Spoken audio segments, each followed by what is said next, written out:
praying in a certain place.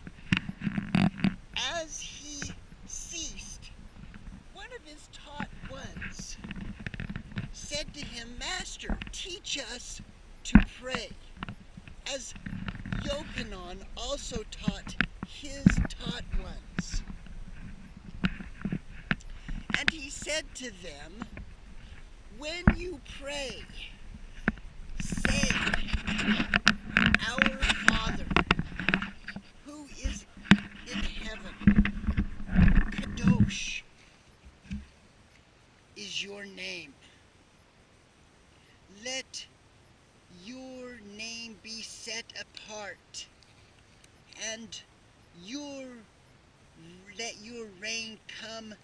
Let your desire be done on earth as it is in heaven.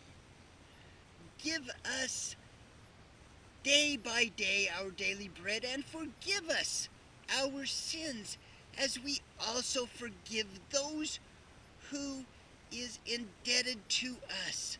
And do not lead us into trial, but rescue us from the wicked one."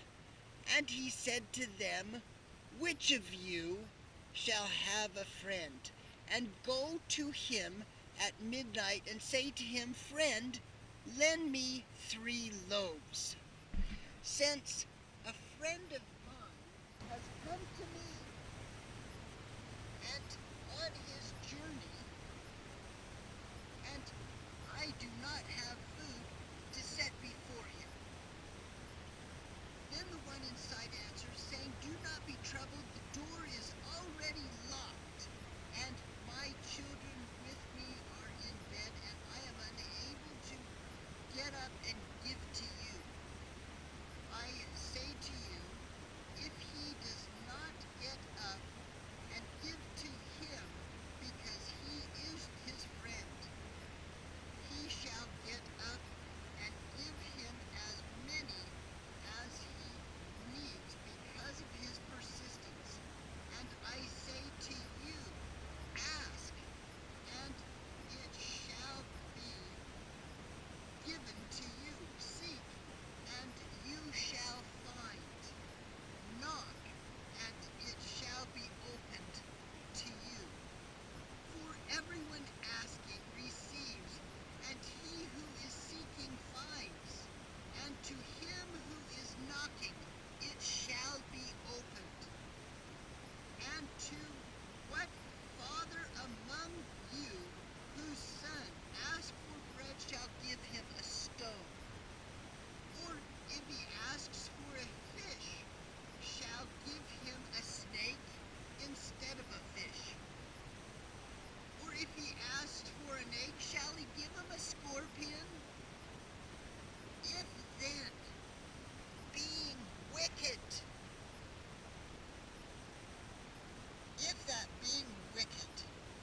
know how to give good gifts to your children, how much more shall your Father from heaven give you the set-apart ruach, his spirit, to those asking him? And he was casting out demons, and it was dumb. And it came to be, when the demon had gone out, that the dumb spoke, and the crowds marveled. But some of them said, he casts out demons by Ba al Zebub, the ruler of demons. And others, trying him, were seeking him for a sign from heaven. And he, knowing all their thoughts, said to them, every reign is divided against is laid waste, and a house divided against itself shall fall. So if Satan is divided against himself, how shall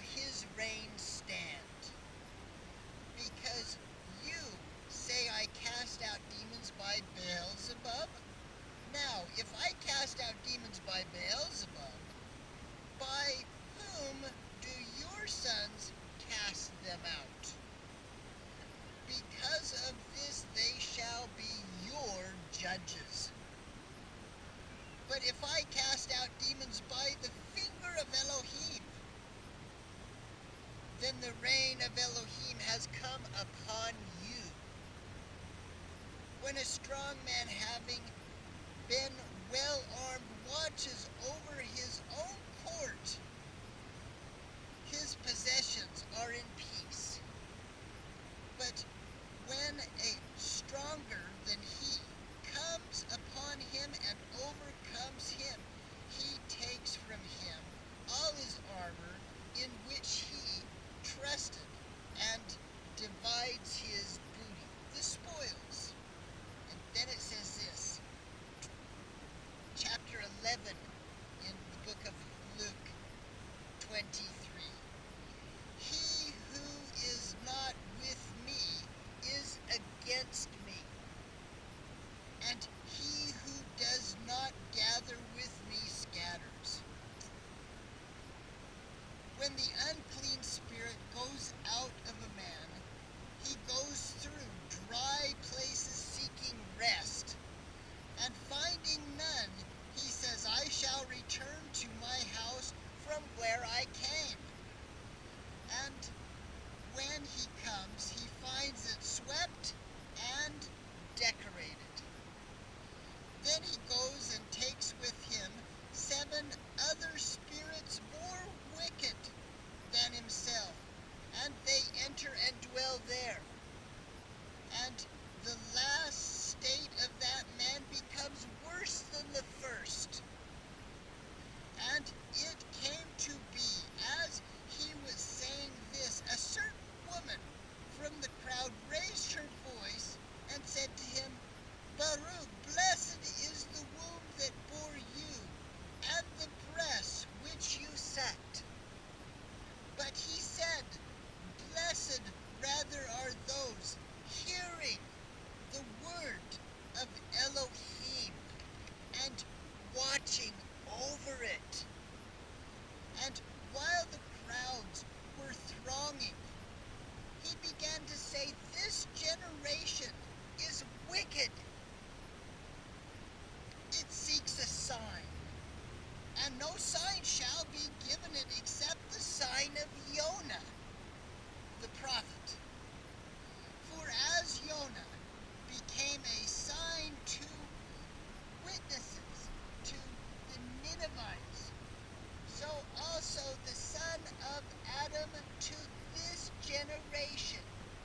The sovereigns of the south shall rise up in judgment, and the men of this generation shall condemn them, for she came from the ends of the earth.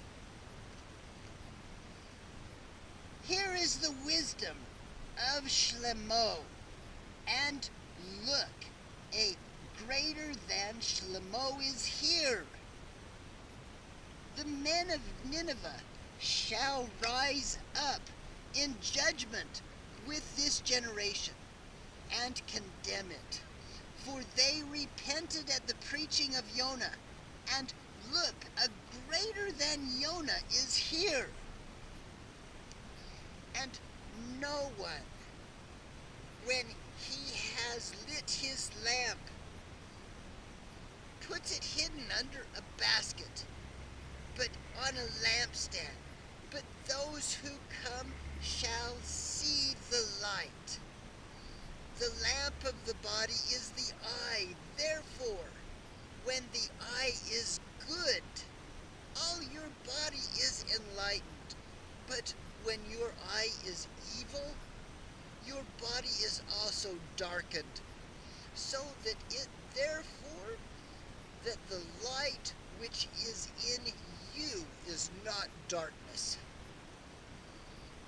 If then all your body is enlightened, having no part dark, all shall be enlightened, as when the bright shining of the lamp gives you light.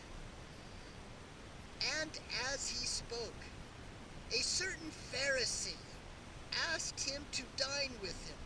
So he went and sat down to eat.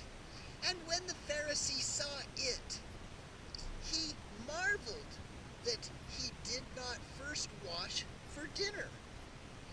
And The master said to him, "Now you Pharisees make outside of the cup dish clean, but your inward part is filled with greed and wickedness. Mindless ones, did you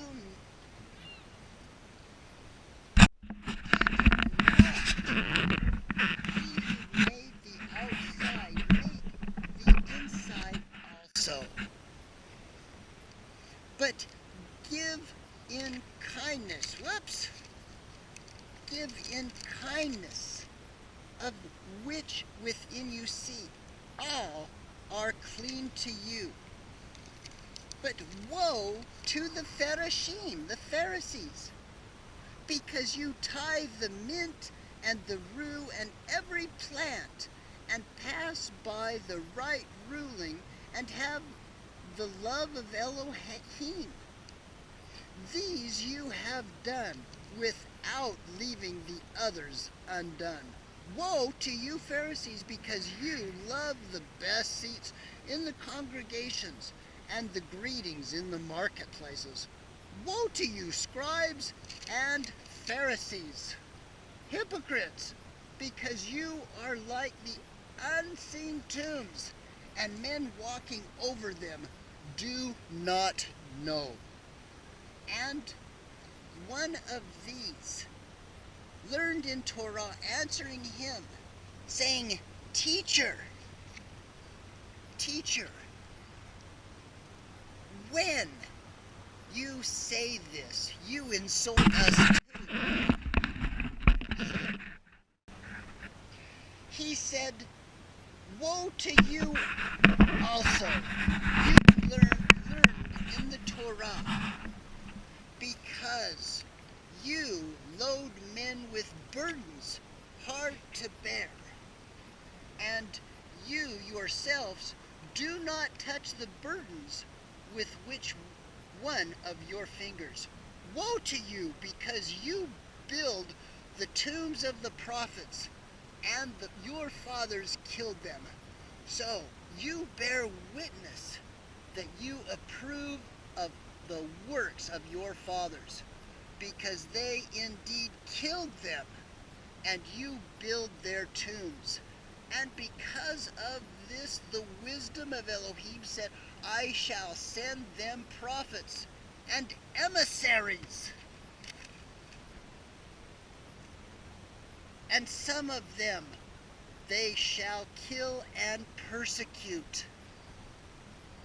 So the blood of all the prophets which shed from the foundation of the world shall be required of this generation, from the blood of Habel to the blood of Zechariah, who perished between the slaughter place and the dwelling place. Yes, I say to you, it shall be required of this generation. Woe to you, learned in the Torah, because you took away the key of knowledge. You did not enter into the kindred.